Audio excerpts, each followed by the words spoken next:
Hello and welcome to the Potential Psychology Podcast. I'm your host, Ellen Jackson, and it's my mission to share the science of human behaviour in a practical, fun and inspiring way. In each podcast episode, I interview an expert from the fields of psychology, wellbeing, leadership, parenting or high performance. I pick their brain to uncover what they know about living well, what tips do they have for you and I quiz them about how they apply their expertise in their own life. Join me as we discover simple, science-backed ways to live, learn, flourish, and fulfill your potential. Hello, it's week 2 of our summer series of the Potential Psychology Podcast. Welcome back. It's so great to have you here over the next few weeks while the team and I have a short break and get started on some behind-the-scenes stuff to set up for our next super cool series of the show.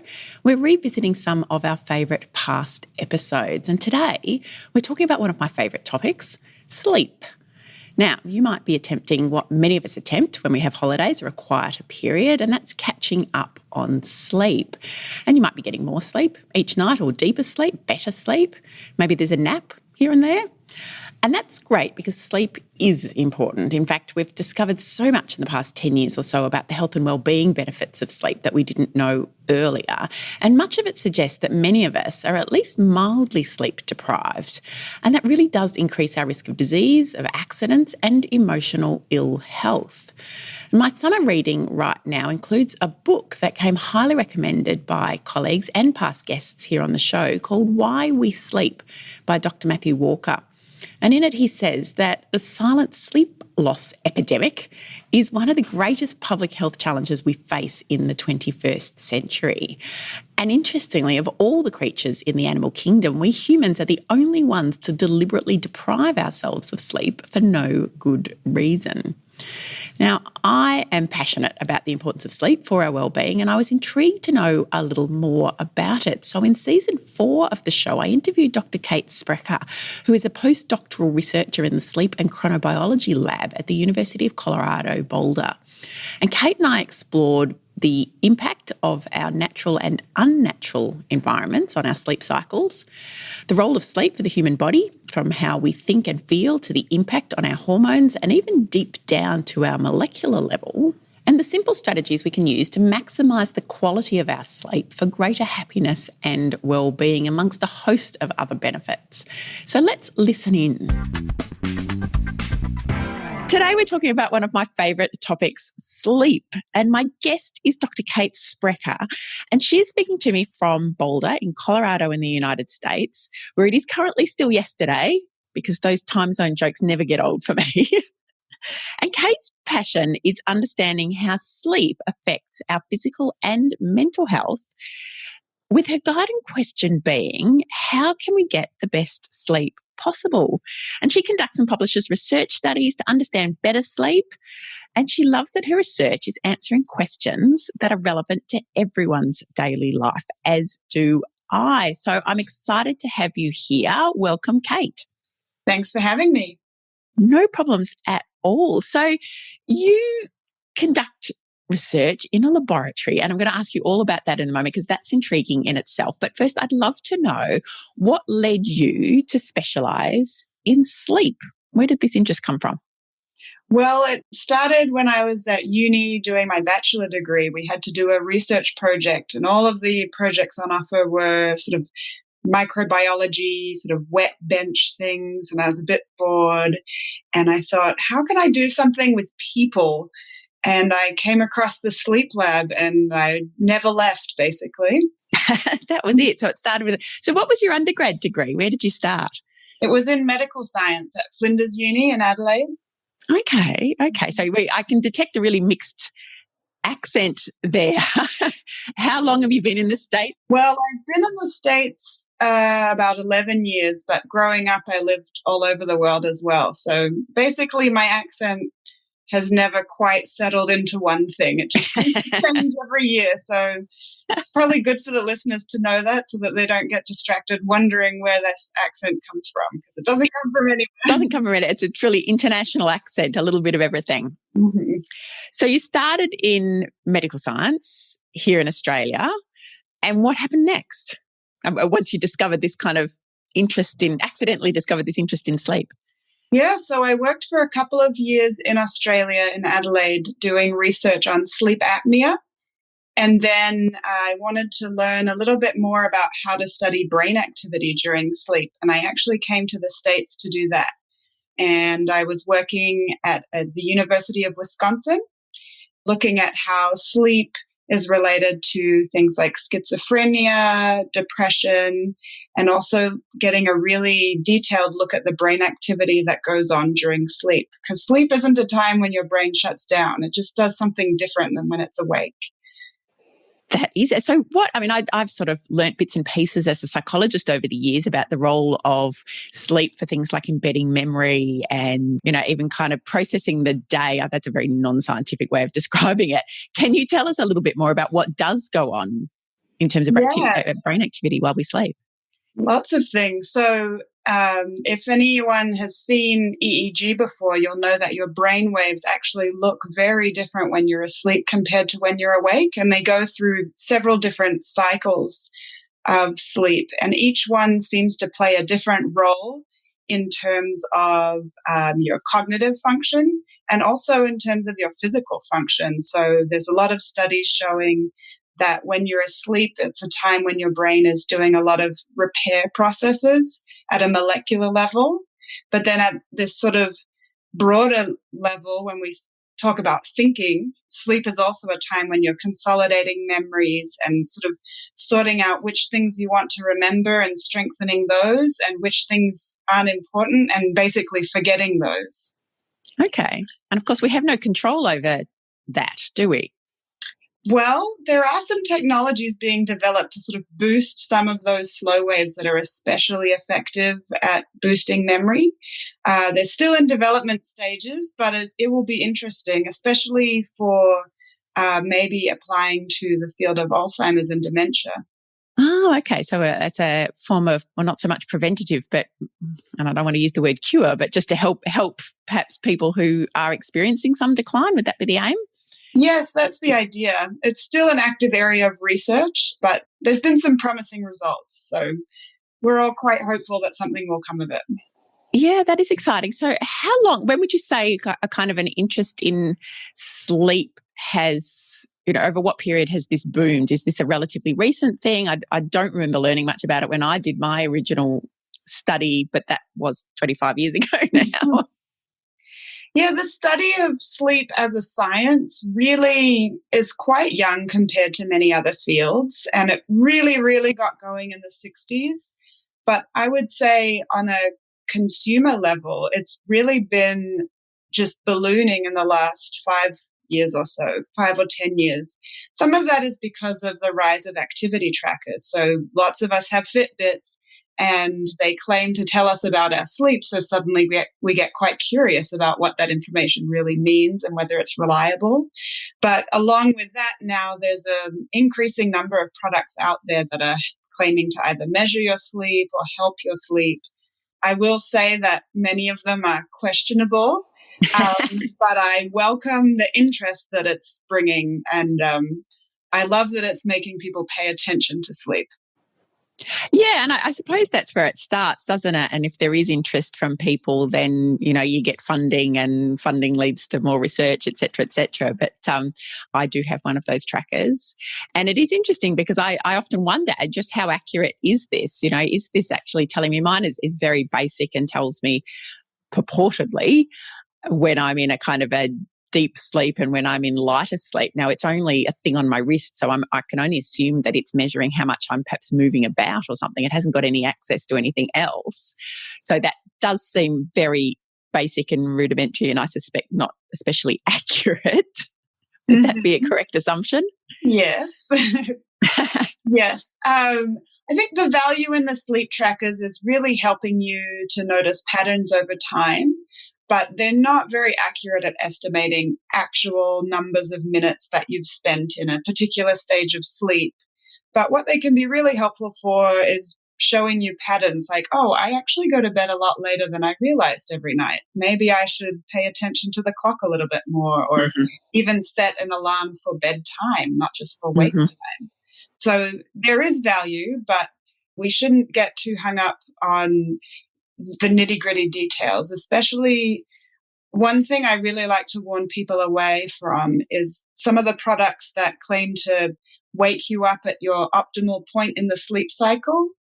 Really, any app that is cutting your sleep shorter than you think you need is probably not doing you a favor. I'll put it that way. I think that's a very diplomatic way to put it. Yeah, look, I've got a whole lot of questioning around that in a moment, which I'm going to come to. But what you're suggesting there, I guess, is, and I think this is one of the benefits, I suppose, of these trackers altogether, is not necessarily around the nitty gritty of the sleep part, but it's just that behaviour, isn't it? Noticing the behaviour, a bit like with your steps. I often say, look, it doesn't really matter if I got 9,800 steps or I got 10,400 steps, or if I only got, it's knowing that some days maybe I've only got 3,000 steps, and perhaps they're the days I need to get up and move around a little more. Yeah, exactly. Yeah. So can you tell us a bit about the actual stages of sleep? I know I vaguely remember learning this once upon a time, and I think most of us have probably heard of REM sleep and non-REM sleep, but I can't remember the detail of what these mean, and perhaps those things are outdated now. What's the latest on stages? Well, no, those things have been pretty stable, and it's true that most medical and health professionals don't get a lot of sleep education, so don't feel bad. So the sleep cycles, basically across the course of the night, you cycle through several stages of sleep, and you complete a full cycle every 90 minutes, roughly. And you start off in a very shallow stage called stage 1. They've got very imaginative names, numbers. And you're usually only in that for a couple of minutes. And then you end up in a stage called stage 2. And there's some very interesting brain activity that goes along with that. For those who are really interested in the details, you get these little bursts of activity called spindles and K complexes. And they seem to be really important for memory. When you don't have enough of them, you definitely show trouble with memory the next day. Okay, interesting. And then you go into the deep stage of sleep called stage 3. And it's called deep because it's the hardest stage to wake you up from. And if you are woken up from that stage, you feel really groggy. And that stage, basically your whole brain all of your neurons start to fire together in this synchronous activity. And that's where you're doing a lot of the work of sort of repair, laying down memories, and really making important changes even at a molecular level in the brain. And then you go into REM sleep, so rapid eye movement sleep, which a lot of us have heard of as being associated with dreaming. So that's true. REM sleep is when you tend to get your sort of vivid dreams where you feel like you're having a full-blown experience, a story.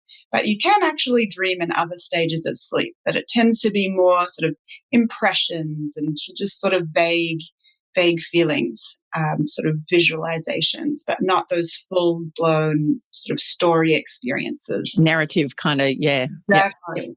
Yeah, and we think that REM is really important for emotional memory. But of course, you need a little bit of every stage of sleep in their appropriate proportion. Basically, what happens is after the end of a REM period, you just bump back up to stage 1 and then start cycling through again. Okay. So I think any of us who have lived in a house with infant children would know the impact that having disrupted sleep can have on us. But what are the other implications if you're not getting an adequate amount? And firstly, what would be an adequate amount of sleep, say, for the average adult?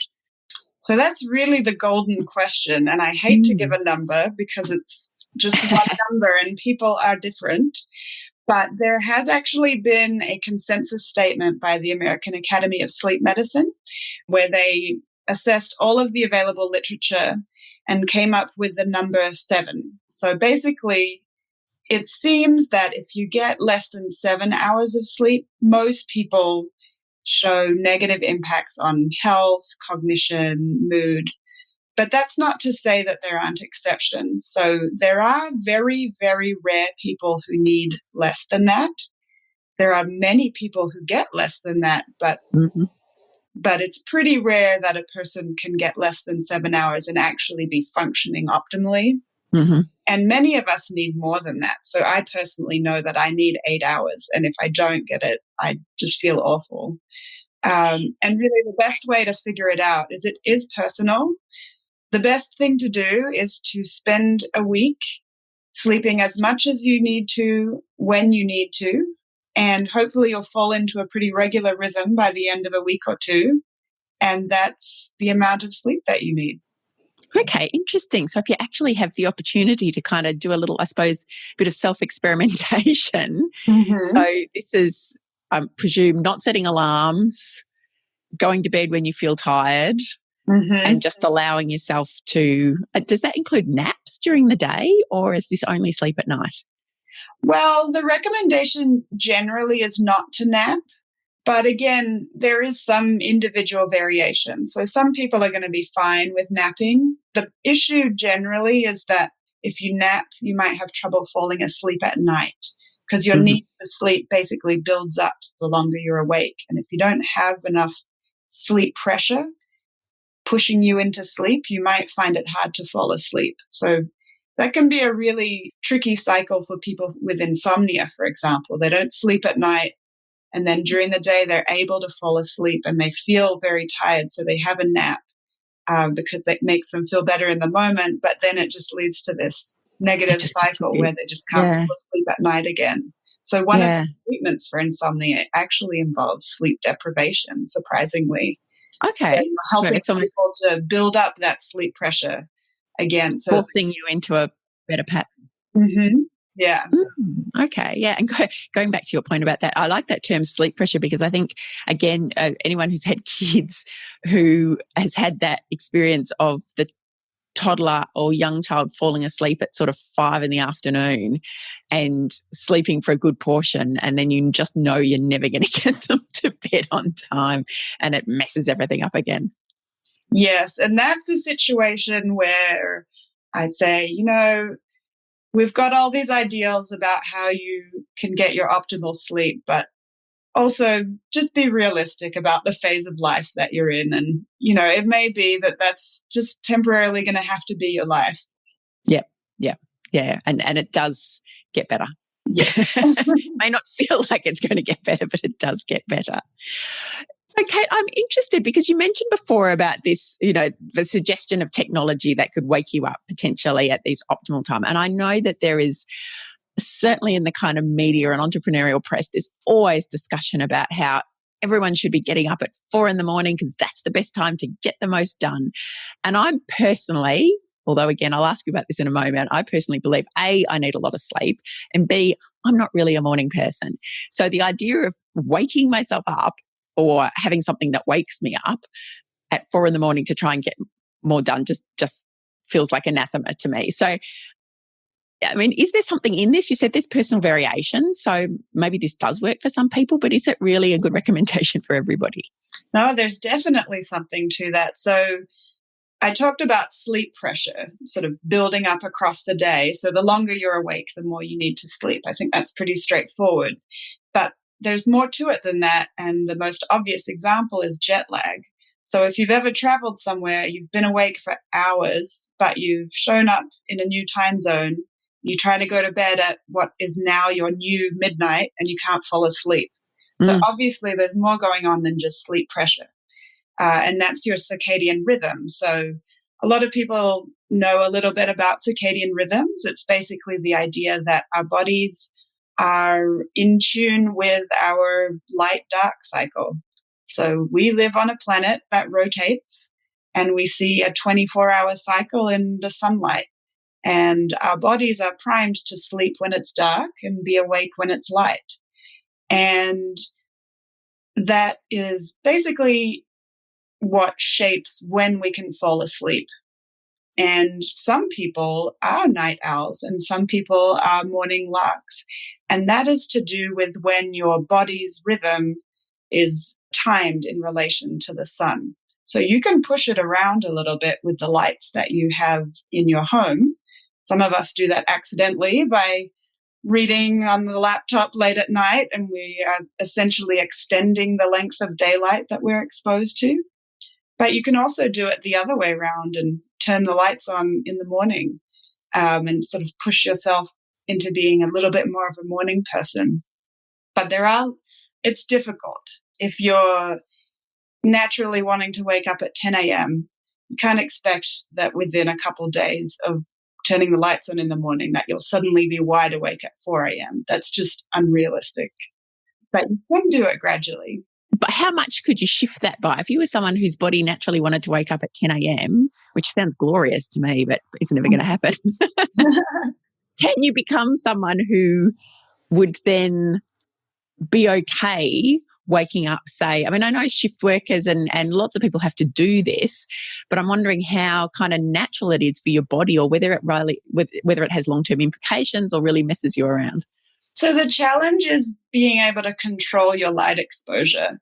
So people who've traveled across the world, and done a full 12-hour shift and eventually adapted, they have shifted. But that's because their light cycle has also completely changed. Mm-hmm. So there's no limit to how far you can shift, except that it's really hard to actually control light. So shift workers, for example, when they drive home in the morning, they're usually getting a big blast of light, which is what they would like their body to think is evening, but they're getting a huge blast of light. So that's okay. So even if you went home then and tried to go to sleep, your body's kind of going, no, but hang on, you've had light. It's daytime. You can't be sleeping now. It's like your body's saying, but it's midday, even if it's not. Exactly. But, I have this great little alarm clock that I use because I'm not an early morning person, but I like to align my sleep with my social and work obligations a little bit more than I naturally am. So I have this great alarm clock that actually starts turning on a light about half an hour before the alarm rings. And it helps me wake up a little more. And it also kind of acts as a timekeeper that sort of keeps me as a slightly earlier morning person than I would naturally be. Interesting. I think I need one of those alarm they're very clocks. Nice. And I'm thinking too, because obviously, summer and winter make a difference, and depending a little bit on where you are. So I'm in Ballarat and Victoria in Australia, so we're sort of, fairly far south, and we get more the extremes. Say I used to live in Sydney, I even noticed the difference then that it's our daylight lasts longer in summer further south than it did even just that 1,000 kilometres away. So, and winter is cold and dark, not by the standards that you live in now by any stretch. We're still talking very temperate Australian conditions, but having to wake up at the same time all year, because you do, like you say, your social and your life obligations require you to get up pretty consistently all year. So that's an interesting idea, that just by gently altering those conditions, we can help ourselves a little bit. Yeah, so you can use sort of blackout curtains in the summer and then use these timed lights in the winter. Manipulate the day lengths basically to your advantage. Yeah, how interesting. So you talked before about the fact that there is some individual variation in this. So we're as human beings, as a big group, we operate on these 24-hour circadian rhythms, and we're aligned to the globe, the world, and those light patterns. But there is some individual variation in that. Now, that is what we call a chronotype, is it? Yes, exactly. And what do we know about chronotypes and how much variation there might be? So there's a couple of ways of defining chronotype. One is just based on your behavior. So when do you typically sleep? And some of us typically sleep later, night owls. Some of us typically wake up earlier, morning larks, or somewhere in between. But there's another way of defining chronotype, which is based on your biology. And the main marker that is used for that is melatonin. So melatonin is released during the night and is suppressed during the day by light.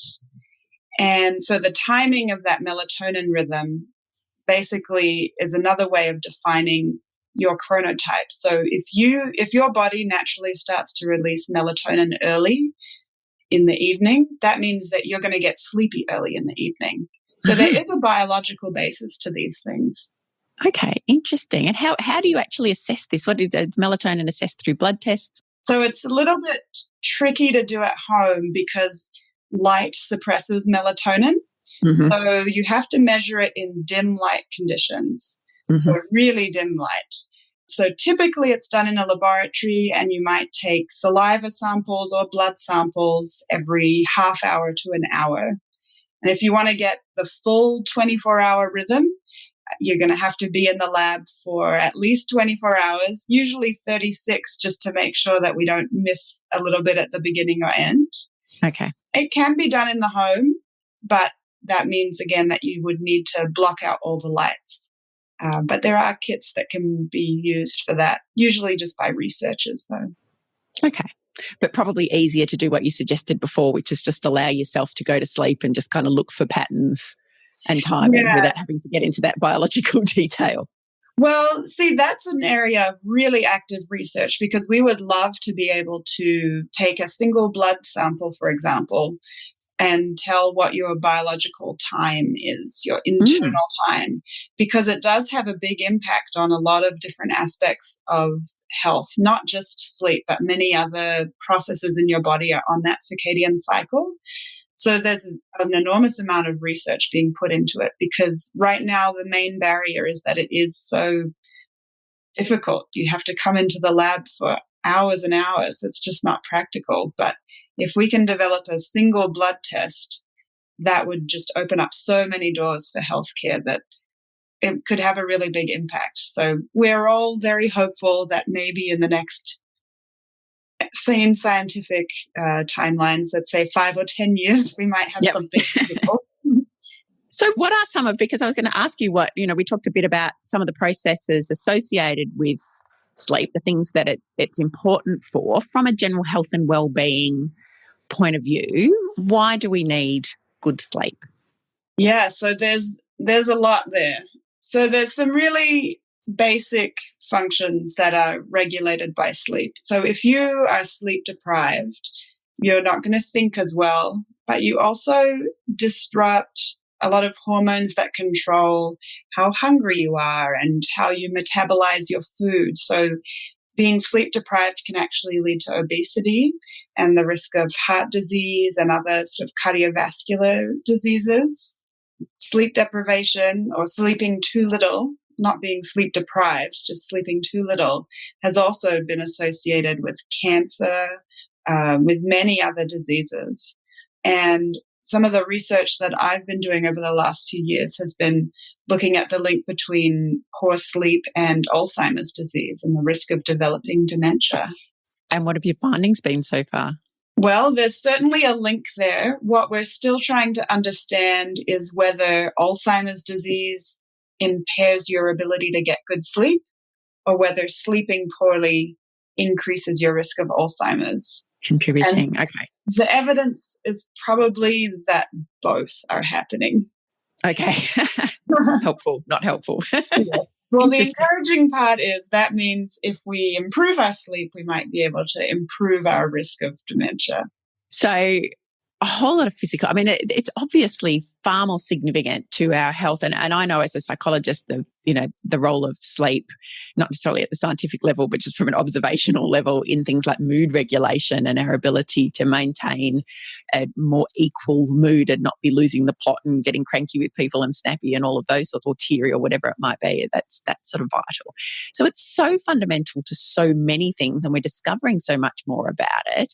What do we need to do to get better sleep? You suggested that most of us need about 7 hours, but I know as well as you do, because I quite often ask people in workshops and we talk about sleep in relation to well-being, and I'll actually go people and say, how many people here get 8 hours of sleep per night? And I might have a room of 20 people, and I'll have a couple of people put their hands up, and then I go down and say 7, 6, 5, and I'm always astounded because I will have people who put their hand up and say, I regularly only get 3 to 4 hours of good sleep. I'm like, my God, how are you even alive and functioning? Yes. but clearly they are, but perhaps, perhaps not functioning well. Mm-hmm. What do we need to do to change this? Well, this is the part of the talk that I love, because there are lots of things that are not difficult that can make a really big difference. It just requires acknowledging that it's important and really giving it some dedication. So one of the most important things, like you said, is getting enough sleep, but also getting it on a regular schedule is really helpful because of those circadian rhythms. So you want to keep your light cycle, your light-dark patterns pretty regular. Yep. So some basic tips that people might find useful are just to make your bedroom a relaxing space. Ideally, keep the TV in a different room and make your bed just for sleeping. Mm-hmm. That really helps with falling asleep and staying asleep. So, keep it at a comfortable temperature, keep it quiet, keep it dark. Another important thing is caffeine and alcohol. And I think a lot of these things are things that we all know, but we tend to ignore. But coffee obviously has a big impact on your ability to sleep. The half-life of caffeine is about 12 hours. So basically, after you drink caffeine, it takes 12 hours to reach half of its effect. So that means that it's still having a big impact on your sleep. Yep. And alcohol, a lot of people think of nightcaps as being useful, but alcohol can help you fall asleep, but it tends to disturb your sleep later in the night. So you tend to be more restless after alcohol. And cigarettes are stimulants, so nicotine also is not going to help. So ideally cutting those things out several hours before bed is helpful. Mm-hmm. Okay. And getting regular exercise is really helpful.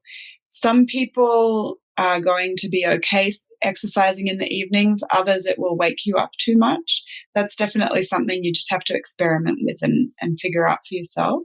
Mm-hmm. Quite a few different things that we can do that really make a big difference. Mm-hmm. What about stress and worry? Because I know that's something that, again, as a psychologist, but a lot of people report that having things on their mind makes it difficult to sleep. Yeah. So the first thing I will say is, if you think you have insomnia, the best thing that you can do is go and talk to a professional who has training in sleep, because there are many, many things that can contribute to insomnia, many solvable things that contribute to insomnia. So that's the first thing I'll say before I give my tips. And I'm not a medical professional, I'm a researcher. So I'll just tell you what I've gleaned. Before you do that, who would you go and see if you're going to see? So do you see a GP? Are there actual kind of sleep specialists within the medical field? I'm fairly confident there are. There are, yes. Yeah. So there are sleep clinics within hospitals and independently. Many people go to them to get diagnosed with things like sleep apnea, but they also have a lot of training and expertise in insomnia. And often they will have a mental health professional who there has training in, there's a lot of specialized programs for insomnia and sleep. Excellent. So now, yes, your tips, please. Oh, yes. Okay. So one of the big tips is to not stay in bed ruminating. So basically, if you are awake for more than 20 minutes in the middle of the night, the best thing to do is to get up and go do something else for a while until you feel sleepy and ready to try and sleep again. Obviously, don't go read with really bright lights or do anything super exciting. You want to stay calm, but don't lie in bed for hours restless. If you're not sleeping, just get up and do something else. Mm-hmm. Now, that could mean that for several days in a row, you're getting up for a while in the night and not being able to sleep for very long. But it's really important that you keep your bedtime and your wake time consistent, and eventually you'll build up that sleep pressure that will help you fall asleep and stay asleep. Excellent. Okay. That's so you have to be, there's a little bit of patience required in this. And there are approaches that use sleep deprivation or sleep restriction also, so just sleeping very short amounts in the night, those I would recommend getting advice on before you Mhm. just try to do it yourself, because there's a whole lot of stuff that goes along with that protocol that really helps tailor it to your lifestyle and your needs. So seek a bit of professional help if you're looking at that Yes, kind of sleep deprivation or sleep restriction approach. exactly. Mm-hmm. Any other, I mean, I know one thing that, and this is just born of personal experience because I used to keep my mobile phone in my bedroom, and I did have the occasion where I would do that kind of 3 o'clock in the morning, wake up, something on my mind, and I'd reach for the phone. And then I discovered that I'd basically spent 2 hours disappearing down some kind of social media rabbit hole, which is Yeah, clearly not helping me get back to sleep. So I now make sure that my phone is charging in a separate room, not in my bedroom. I've gone back to the old fashioned alarm clock. Is that a trap for a lot of people? yeah, that's really common, especially teenagers, because there's a lot of social pressure to respond as quickly as possible to any sort of, especially social media. So keeping the phone out of the bedroom, or at the very least out of reach, is a really good Mhm, idea. On mhm. silent, on Yep. airplane mode even, or completely Yes. turned off if you can manage. That's a really, really good idea. Yes. Okay. And it's not just waking you up because of what you're reading, but also the light coming off of the screen. Yeah. And Yeah. there are, there's things like night shift mode now that helps reduce some of that, but it's not cutting everything out. So it's still sort of stimulating that circadian system and telling your body that it's daytime. So better just to cut it out altogether Exactly. if you Yes. can. Yeah. Yeah, and some people, I think you would be more qualified than I am to say that, some people recommend journaling in the evening before sleep, or anything that you think might keep you awake. Just get it written down somewhere so that you can deal with it tomorrow when you're awake. Mhm, mhm. Yep, absolutely. Meditation and a bit of a mindfulness. I know I use that myself, even just those kind of body scan relaxation type Mhm. exercises to get the brain a little more peaceful, the mind a little more peaceful. Yeah, yeah, those are Those sorts of really great. activities. Yeah. Routines are really fantastic. A bedtime routine. Yeah, look, that's an interesting one, isn't it? Because it's something that we think about for children, especially little children, having that. I think probably because we're all just desperate to make them sleep. So we'll do anything. So, having those routines of a bath and a bedtime story and consistent bedtimes, etc. But we seem to forget those sorts of behaviors, or perhaps a need for those, or we underestimate the need for those when we're adults. Yeah, they can be really helpful. And I think too, because one of the things that, and I know I've had people report, especially I suppose younger people, perhaps in their early 20s, who have this kind of, I'll just catch up on sleep on the weekend. So I might go hard, and whether that's going hard at work or whether it's going hard with your social life, I'll struggle through the week on minimal sleep, and then I'll catch up on the weekend. But is that a useful strategy? It pains me to say, but no, unfortunately. Some research that was done by my colleagues in the lab I'm currently working in basically shows that weekend recovery sleep is not sufficient. You don't truly recover on a metabolic level or on a cognitive level. And what's even more worrying is, in some cases, it seems like it could actually be worse for you. So I would like to say that getting more sleep is always better, but having regular sleep is so important. And part of that is that you have circadian rhythms generated by every cell in your body. And normally they are all synchronized by the brain, which is synchronized to the light that it's exposed to through your eyes. But what can happen is all of those cells, the little clocks in every cell, can get out of time with each other. And if you're sort of eating at a weird time, you might be signaling to your digestive system in a different timing than you're signaling to other parts of your physiology.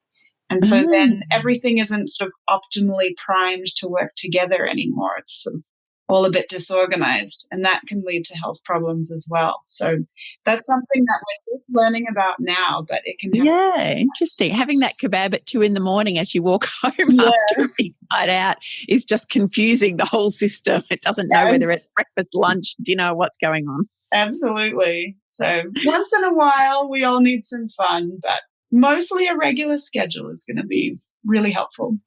Yeah. And I suppose because your body doesn't know if it's Wednesday or Saturday or Sunday or, it's just a 24-hour thing, isn't it? So it has to, you have to stick with that. Boring, but important. Kate, so I'm just interested to know, I mean, I could ask you 1,000 questions, but we don't have all day.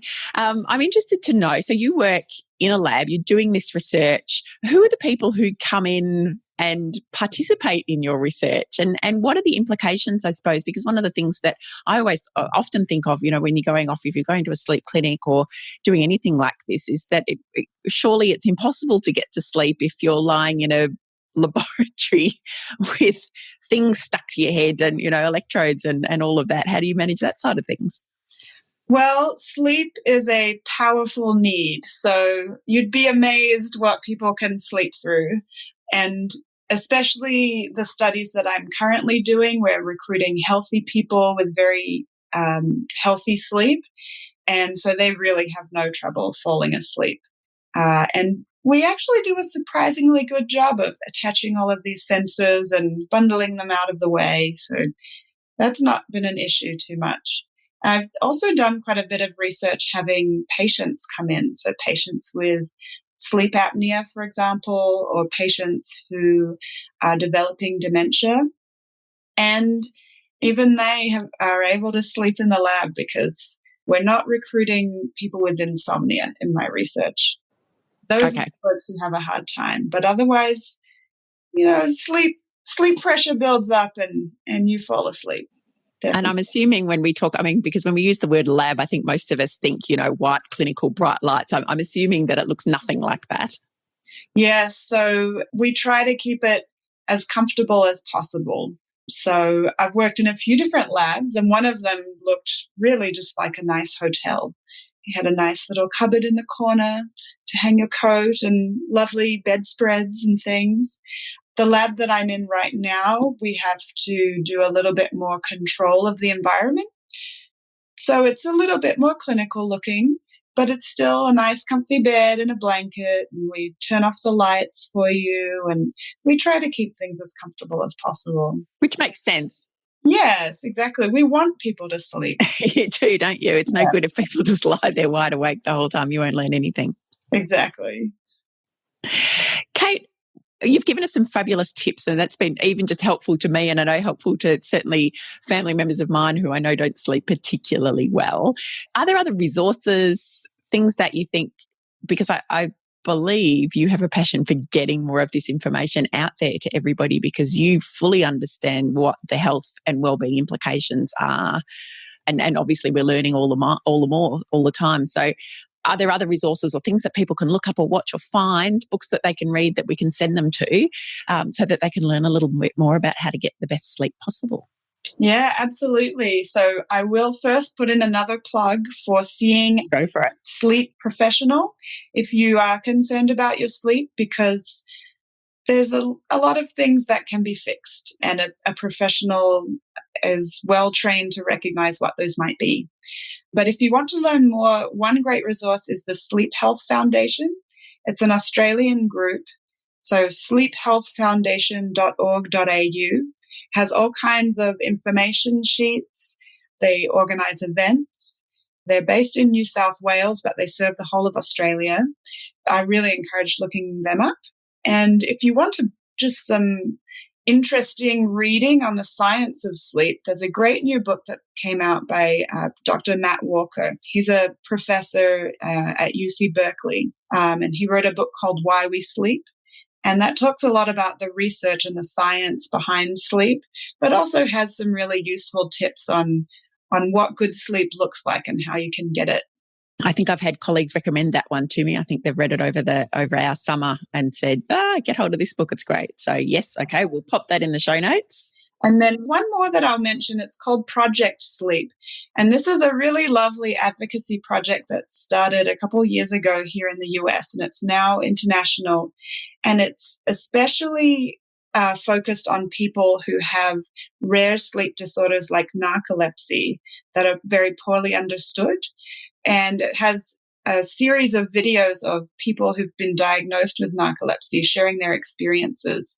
And even if that's not you, it's a really fascinating group of videos to watch and realize narcolepsy.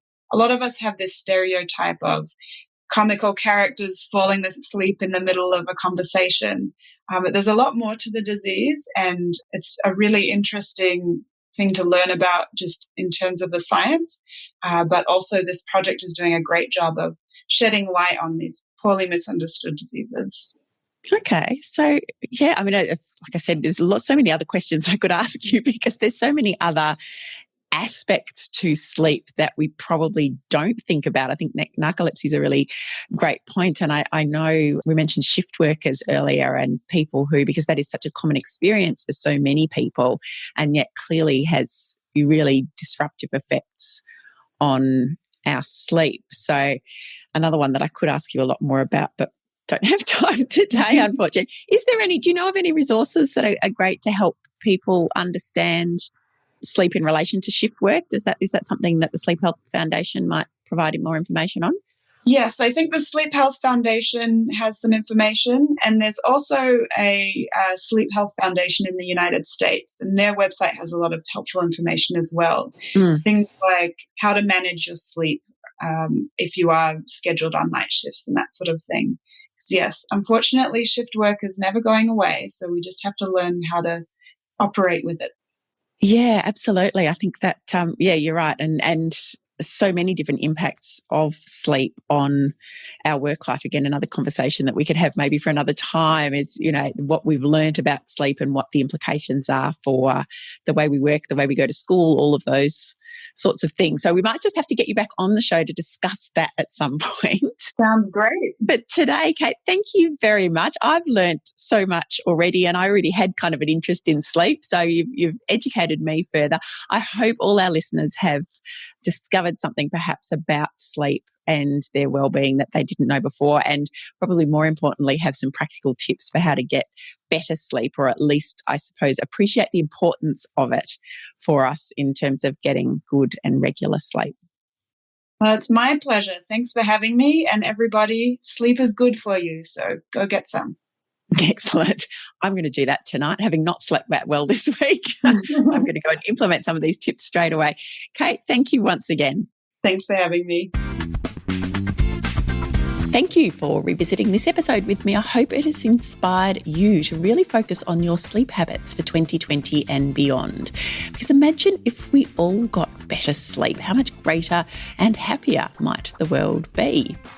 You'll find the links to the resources that Kate and I mentioned in this episode in the show notes at potential.com.au/podcast. There's also a link to Dr. Matthew Walker's book, Why We Sleep, and his TED Talk from last year, which is Sleep is Your Superpower.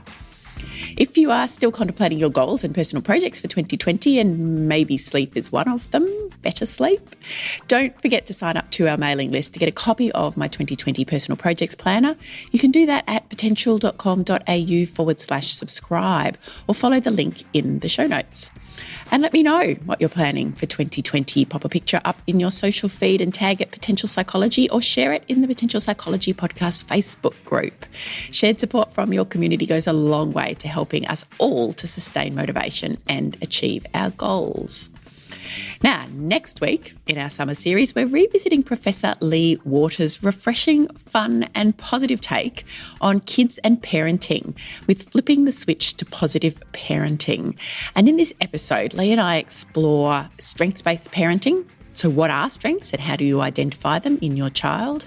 The benefit of strengths-based parenting for parents, why we default to finding weakness rather than strength and how to counteract this, and stopping the cycle of criticism and the benefits of a strength-based approach, particularly for teens.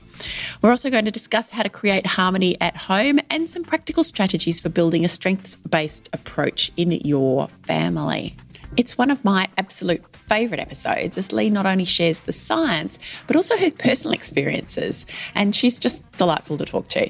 So that's next week in our summer series of the Potential Psychology Podcast. Until then, don't forget to send me pictures of your personal project planner in action. If you don't have a copy yet, you can get a hold of one, I'll send it through to you. Just pop your details in at potential.com.au/subscribe and share with me and the community what you're working towards in 2020. But in the meantime, go forth, thrive, flourish, and fulfill your potential.